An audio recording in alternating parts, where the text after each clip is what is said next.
Alright, everybody, so it's old Papa G, and you already know what it is. Today, we're going to go over Shadowlands, World of Warcraft. I'm going to go over a PvP guide. First off, what I'm going to do is, I'm going to rank all the melee classes from worst to best, and then I'm going to do the same thing for casters. Now, obviously, everything is subject to change. All of the information that I'm getting this from is from MMO Champion, which is obviously a website, and from Skillcapped. And Skillcapped is the group of the best World of Warcraft players in the world. So if you think that I'm an unreliable source, anything that I'm saying, you could literally fact check me and go look on skillcap.com and or their YouTube videos, or you could go on MMO Champion and check it out. So that's where I'm getting all my information for. But what I'm doing is I'm condensing a video where they go into more depth per class. I'm trying to make a condensed version where it's like a brief summary of each one within a short period. Okay? So, first. Oh, and also, I'm not going to go through multiple specs. So, like, for example, I'm not going to do Fury Warrior and Arms Warrior. Okay? Well, I could, but we'll see how it goes as it goes on. So, first,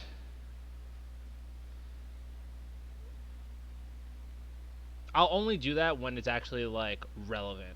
So, first we're going to start at the bottom.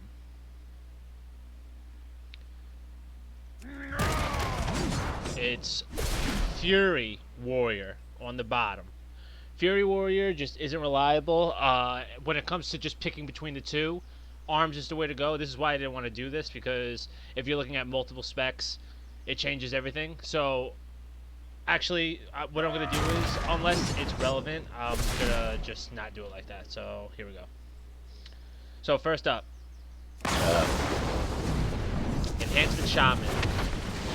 Enhancement Shaman is probably going to be the worst melee in the game. Now, that does not mean that they won't be good at BGs.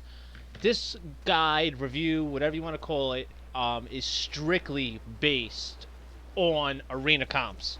So in BGs, they probably will be good, and they will serve their place. They have high burst damage. They're gonna be really bursty. They obviously added Wind Fury, and they will have their place in arena. So just understand that there will be a place for it. Certain teams it will work out with, whether it's really high burst teams like a Ret Paladin, because Ret Paladins right now can one-hit KO. So it might work out with Ret.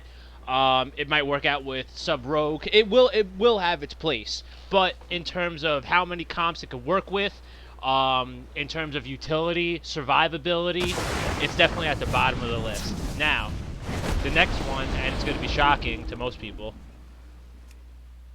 Demon Hunter. So, Demon Hunter had a big nerf. It's not as good as it was at all. They lost a lot of utility. They lost a lot of burst damage. They had a lot of borrowed power, so a lot of their strength came from moves from like the neck piece and stuff like that, which were really strong for them. But they took a big hit, and they definitely just aren't as strong as they were. Next on my list is Druid. So, Feral Druid right now, they're mid-pack. They're not the worst, obviously. There's two lower. They could even be a little bit higher up on the scale, but they're definitely nowhere near the best. They're mid-pack. If you're going to play a class like Druid, to be honest with you, you're just better off going with Sub Rogue or Windweaver Monk. So, there's really nothing bad about them. They haven't really been that nerfed from BFA, but they didn't get buffed like a lot of these other classes did. So I rank them as the third lowest. Also, obviously, Skill Capped does the same thing. So next up, Ret Pally. Ret Pally's seen a big buff recently in their burst damage. They can one-hit KO, as I mentioned earlier. They have decent utility. They have decent survivability. They're really more about their big burst. So they'll be on burst teams. They work well with Rogue. They work well with Elemental Shaman, because they both have the capability to one-hit KO. But yeah, like I said, they're another one. They don't have a lot of comps that they could go with. However, they are good, and they did see a big buff from BFA to now. So they're definitely, I would call them mid-pack. They're probably the highest on the B tier, as they would call it. Now, next, we have both. So, right now, Frost's seen a big buff since BFA. Now they don't have to dual wield anymore. There's the ability of two-handed Frost. So that makes your Obliterate really strong like it used to be in Wrath of the Lich King. There's no reason to dual wield. You want to have a two-handed weapon. You want all that output. Right now, I would say between the two, Frost is better than Unholy, but Unholy is still in the A tier. Unholy is good. It just depends on comp based. Unholy is a little bit more sustained. It's made for the longer fight, whereas Frost is made for the burst fight. So a comp that you would like to do with Unholy is Warlock and Discipline Priest. That would be a strong threes team, whereas Frost would work with a different assortment of stuff. It would probably work with Frost Mage, it would work with Elemental Shaman and stuff like that. Now, next up, Arms Warrior. Arms Warrior has seen a huge buff since BFA. They've added so many more moves, more survivability, more sustainability, moves like Intervene, it's called Intervene, where you can now defend a teammate from taking on a certain stun, like a healer. You're taking that on instead of them, so that's going to be crucial in certain spots of the fight. Spell Reflection, Ignore Pain, just certain things that they've been added are really crucial. They have the most utility out of any melee class, and they definitely are in the A tier. Now, this A tier, I chose Warrior for this spot. It could have also been Monk. It's one or the other. They're basically the top of the A tier between Warrior and Monk. Skillcapped actually just came out with their Monk video today.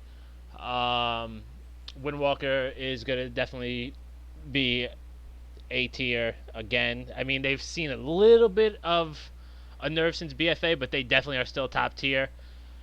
They work well with multiple classes, and they definitely are going to remain in the A tier as far as I can see. And lastly, the best for right now is Sub-Rogue. There's no reason to even think about being any other rogue. So Outlaw, Assassination, oh, I like those comms better. No, it doesn't. No, just no. You want to be Sub-Rogue. They've seen huge buffs since BFA. Certain conduits let their Sinister Strike hit for double damage.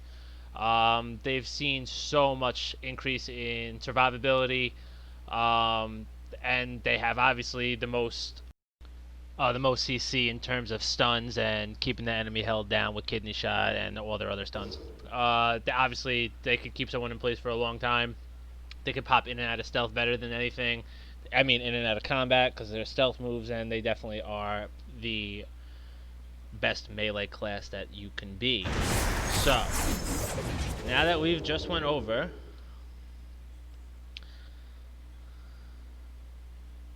the melee classes, we're going to go over the casters. Duh. I'm not going to include like little off specs like Demonology Warlock, like I said earlier, and BM Hunter because they're really irrelevant. So, we'll start with the B tier. Fire Mage. Fire Mage will definitely have its place. They made it seem like they had a big debuff, but since the pre-patch came out yesterday, it seems like they still are going to be relevant, at least in terms of BGs and stuff like that. They still have high output. They're pretty strong. They have a lot of instant casts. Their counterparts are better, meaning Arcane and Frost, but they are still a good class to choose. So, next on the list would be Balanced Druid, believe it or not. Balanced Druid is going to be in the A tier this time. They, with their new system, with the eclipses brought back, how it used to be, they're a pretty solid choice. Again, they are kind of limited on the comps that they could play with, but in the right comp, they are going to be relevant, and they're going to have a lot of burst, and also a lot of sustain, and they have really excellent off heals. So the utility that they bring to the table is strong. So next up, we have mage again. Now, it's going to be arcane, and then it's going to be frost as the #1 choice to be for mage. Now, frost is going to be the best because it has the most comps that it can go with. It also seen a big buff. They have a lot of stuff. They've brought a lot of buff to their Ice Lance ability. Yeah, they're just a strong overall choice right now. I don't really know what I want to say about them. I'm like blanking right now. But yeah, they're definitely an excellent choice. They're going to be relevant because they're in a lot of different teams. So, for example, right now when you team them up with a rogue and a priest, RMP has been relevant forever. They're also going to be worked well with shaman. They're going to work well with probably red pally. They're going to work well with warrior. They just work well with a lot of different things because they bring a lot to the table to help. Like they bring a lot of like utility and help to the team. So that's why they're going to be in the A tier. They're definitely relevant. Now, we're going to do our final 4. So this is just the S tier. It's in no particular order. They're all going to be really good. But let's start with Warlock. So, not Demonology Warlock, not Destruction Warlock, believe it or not. It's going to be Affliction Warlock this time around. So, Affliction Warlock has seen big buffs because now they can, when people remove the dots off of themselves, Affliction now has the option to keep applying them over and over again. It used to be that Affliction didn't, in BFA, didn't have the ability to keep reapplying dots once they were removed, which made them irrelevant, obviously. But now that they have the ability to keep reapplying dots and keep fearing and applying it to the whole team, so obviously the damage is spread out, they are going to be a big factor, and they're going to be good in this upcoming expansion. So next, we got Hunter. So Hunter is, believe it or not, it is really good right now. I know for a couple expansions now, ever since Legion, Hunter has been really not good. I feel like they've been trying to find their place for them. They made Survival a melee class, BM with 2 pets. They really left Marksman in the dust. But when it comes to this expansion, they are relevant. They are going to be relevant. Not just relevant, they're going to be really good with new abilities. Now that they don't use a pet anymore and they get increased damage without their pet. I think it's a 15% increased damage with no pet. And they also have the ability that they don't have to deal with line of sight anymore. So when people are kiting around the pillars in arena, guess what? Their ability is that they can shoot without the line of sight being perfect. So they are going to definitely be a big factor in this PvP arena season. And yeah, there's no question about it. Now we're down to our final 2. Elemental Shaman. Elemental Shaman, as I've mentioned multiple times in different comps that they're going to be relevant in, Elemental Shaman is going to be really good this season, at least in the beginning. So when it comes in terms of one-hit KOs, they bring it to the table. The only 2 classes in the game right now that have the ability to one-hit KO is Ret Paladin and Elemental Shaman. Not only that, but they've seen increased CC. So now, it used to be that they really only had Hex, but now they have Capacitating Totem. All Shamans now get access to Healing Stream Totem. They've also seen, what else? Lightning Lasso, which is a stun. It's a channel stun. So they've definitely brought a lot to the table now. Now that they have the big burst and enough CC, they are in S tier. And finally, Shadow Priest. Shadowlands, Shadow Priest, go figure. So Shadow Priest is definitely going to be good throughout this entire expansion. They have really good sustainability, really good off heal, really good CC, and really good damage. And they are so well rounded, it's ridiculous. They go with a lot of different comps. They are going to remain relevant probably through, unless something drastic changed with heavy nerfs, they are going to remain relevant throughout this entire expansion. So there you have it when it comes in terms of the casting list and the comps that things go with. So yeah.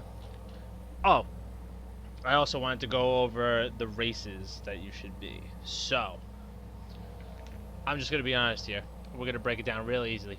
If you're Alliance, if you can be a human, you should be a human. And it's pretty obvious why. Their passive ability, they don't need the trinket to get out of stuns and fear. The insignia, they don't need that. They're, what is it called? I forgot what it's called. I'm blanking on what it's called. But their passive ability is they could get out of all stuns, fear, any CC they can get out of, and they don't need the trinket for it. So, if you can be human, human is the choice. So when it comes down to druid and shaman, if you're going to be a druid, you're going to be a night elf because of shadow meld. If you're going to be a shaman, you should be dwarf. And you should be dwarf because of iron skin. It brings a really good defensive ability, and you're going to want to be shaman. Now, when it comes to the horde, if you can be orc, you're going to want to be orc. They have hardiness, which reduces stun by 20% on them, and they also get the increased damage from blood fury. So it's a pretty simple pick here. Now, if you're going to be a priest, you're going to want to be undead. They have a similar passive ability to human, but it only works on charms and fear. And it doesn't reduce your insignia cooldown by that much. So you're going to want to be undead. Druid, you're going to want to be Torn because of War Stomp. It's the better option between the passive ability between Troll and Torn. And Demon Hunter, you could only be Blood Elf. And for Paladin, excuse me, you're going to want to be Blood Elf as well. Arcane Torrent's pretty good. You can remove a beneficial spell, and it gives you a little bit of an increased mana, so you're going to want to be a Blood Elf. So that. By getting rid of your Water Elemental, you see Frostbolt and Ice Lance get a 25% increased damage. Shimmer, this was how it was in BFA. You get 2 charges of Blink. It replaces Blink, and it gives you 2 charges of Blink. Essentially, that's all it does. Next, you're going to want Incanter's Flow. Magical energy flows through you while in combat, building up to 20% increased damage, and then diminishing down to 4% increased damage, cycling every 10 seconds. Now, the next one, you're going to want Chain Reaction. This is going to be the choice because of how frequently you use Ice Lance and how strong it hits. So I'm only at level 50, and I'm already hitting 3,000 with Ice Lance, and I'm level 50 with the pre-patch with, like, item level 103 gear. This is definitely going to be the choice that you want. Your Ice Lance against frozen targets increases the damage of your Ice Lances by 3% for 10 seconds, stacking up to 5 times, so it goes up to 15%. This is a big deal. It's going to hit really, really hard if you're at 15%, because even without the 15%, it hits really hard. So, down to the final 3, we got Ring of Frost. Ring of Frost has been, since VFA, always the choice. Summons a Ring of Frost for 10 seconds at the target's location. Enemies entering the ring are incapacitated for 10 seconds, limiting 10 targets. Now, we're down to our last 2. Comet Storm calls down a series of 7 icy comets on and around the target that deals up to 1,600 frost damage to all enemies within 6 yards. It's also instant, so it's really, really good. And it covers, it's basically an AoE, so you're covering more ground. And lastly, you're going to want Ray of Frost. So channel an icy beam at the enemy for 4.4 seconds, dealing 700 frost damage every second and slowing movement by 60%. Each time Ray of Frost deals damage, its damage and snare increase by 10%. So obviously that's going up by 10%. You get 4 ticks out of it. That's pretty good. And it generates 2 Fingers of Frost, so it's making your Ice Lance hit really hard. Now, in terms of PvP talents, these are the 3 that you're going to want. Concentration Coolness, your Frozen Orb's damage is increased by 10% and is now castable at location within a 40-yard range, but no longer moves. So it used to be that you would click it and it would just go straight and like move around. This, you get a little bit more choice of where you want it to really go. Deep Shatter, your Frostbolt deals 150% additional damage to frozen targets. This is an obvious choice here. And now, for your third one, there's a couple different choices you can do, but this is the one that I chose. They give you 3 different options. This is the one I think is going to be the best. It replaces your Icy Veins. Your body turns into ice, increasing your Frostbolt damage by 30% and granting immunity to stuns and knockback effects, and it lasts 12 seconds. So, obviously, that's really good. You're basically getting another way to get out of stuns. So, it's definitely relevant. So that's it for Mage Town. So first up, we have Echoes of Elements. Lava Burst now has 2 charges, effects that reset its remaining cooldown will instead grant 1 charge. Yeah, so getting 2 charges out of Lava Burst to be instant is fucking excellent because, like I said, it has 1-hit KO ability. Next, you got Echoing Shock. Shock the target for 255 elemental damage and create an echo, causing your next damage or healing spell to cast a second time. 1 second later. This is how you get the 1-hit KO. This is exactly how you do it. You literally are getting 2 big hits out of Lava Burst. I've seen in videos Lava Burst hit 30k. If you're hitting for 30k twice, it's over. So next up, Earth Shield. This is good for your own sustainability. Protects the target with an earthen shield, increasing your healing on them by 20% and healing them for 289 when they take damage, 9 charges. So definitely good for your own sustainability, or if you want to put it on the healer, regardless, it's definitely relevant. Now, Master of Elements. Casting Lava Burst increases the damage of your next nature, physical, or frost spell by 20%. So this class is really all about your Lava Burst. It's all around the Lava Burst. So that's basically what it's all about. Sometimes you're going to have a hard time on against comps that make it harder for you to cast. So rogues, warriors, if it's harder for you to cast Lava Burst, you're going to have a little bit of a harder time. But if you can get it off, you're going to be really, really relevant. Nature's Guardian is next. When your health is brought below 35%, you instantly heal for 20% of your maximum health. So this is a big, big, big one for your survivability. Cannot occur more than once every 45 seconds. You shouldn't need to worry about that every more than 45 seconds anyway, so yeah. Next up, Primal Elementalist. Your Earth, Fire, and Storm elements are drawn from Primal Elements, 80% more powerful than regular elements, with additional abilities, and you gain direct control over them. And lastly, Ascendance. Transform into a Flame Ascendant for 15 seconds, replacing Chain Lightning with Lava Beam, removing the cooldown of Lava Burst. Big, big one right there. And increasing the damage of Lava Burst by an amount equal to your critical strike chance. This is huge. This is huge. This is also plays a factor into your 1-hit KO ability. So, like I said earlier, this is what it's all about. You're definitely going to want Ascendance. And then for our PvP talents, Grounding Totem, this is a must. Summon an air totem with 50 health at the feet of the caster that will redirect all harmful spells cast on a nearby party member to itself. Last 3 seconds. You 100% need this. This is without question. Next, Control Lava. Lava Burst. Damage increased by 25%. As you can see, it's a trend here. Now, also, your Flame Shock damage over time has a 10% chance to reset the remaining cooldown of your Lava Burst and increase its damage by 25%, stacking up to 3 times. This is huge. Like I said, it's just all about Lava Burst. You definitely want this. And then lastly, Lightning Lasso. Grips the target in lightning, stunning and dealing 2700 nature damage over 5 seconds while the target is lassoed, cannot move while can move while channeling. So this is, you're getting a free stun here with a 30-second cooldown from your PvP talent. So like I said, now you're adding additional CC to this class. So yeah, they are definitely going to be relevant. Like I said earlier, they've seen a lot of additional moves. So we got Sudden Death. Your attacks have a chance to make your next execute cost no rage, usable on any target regardless of their health, and deal damage as if you spent 40 rage. So it doesn't matter what their health is at, you could use execute, and obviously execute is probably your strongest move. Next, Stormbolt. This is a must. You need this for the stun. Hurls your weapon at an enemy, causing 83 physical damage. That's irrelevant. And stunning for 4 seconds. So this gives you additional CC. You absolutely need this. Massacre. Execute is now usable on targets below 35% health. So, again, this is really more about your execute. It's your strongest hitting move. It gives you a little bit more leeway with it. So you're definitely going to want that. So now here, defensive stance. This is the way to go. I know obviously you're going to have reduced damage, but you also take less damage. So it's a give and take here.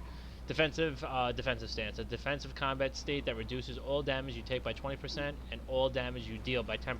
So it's a give and take. It's definitely worth it. Warbreaker replaces Colossal Smash. Smash the ground and shatter the armor of all enemies within 8 yards, dealing 900 physical damage and increasing damage you deal to them by 30% for 10 seconds. So obviously, if this is done right and you link it with your execute, you're going to be doing big damage. So it's definitely worth it. The last two, we got Avatar, transform into a Colossus. This was also in BFA, by the way. This was the choice. Transform into a Colossus for 20 seconds, causing you to deal 20% increased damage and removing all roots and snares. So any slows that you have on you and you're having a hard time getting to your target, this is what you need. And the cooldown isn't that ridiculous. And it also generates rage, 20 rage. And lastly, this is a must. Overpower has 2 charges and causes a seismic wave, dealing 234 damage to up to 5 enemies within the 10-yard line. This is the automatic choice here, because your overpower is everything. And the last 3. So, Sharpened Blade, you're definitely going to want this. This is a must. 25-second cooldown, not very long. When activated, your next Mortal Strike will deal 15% increased damage. It's all about the Mortal Strike anyway, and reduces healing taken by 50% for 6 seconds. So that's literally 1/5 of what the cooldown is anyway. You definitely want Sharpened Blade. Master and Command, this was also in BFA. It's still the choice here. Cooldown of Rallying Cry reduced by 2 minutes and grants 15% additional health.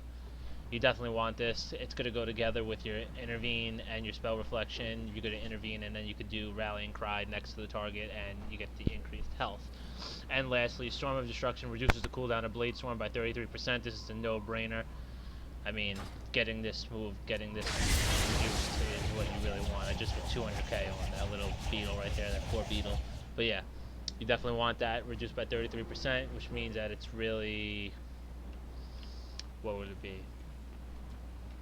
Like a minute and a half cooldown instead of 2 minutes, so it's definitely what you want.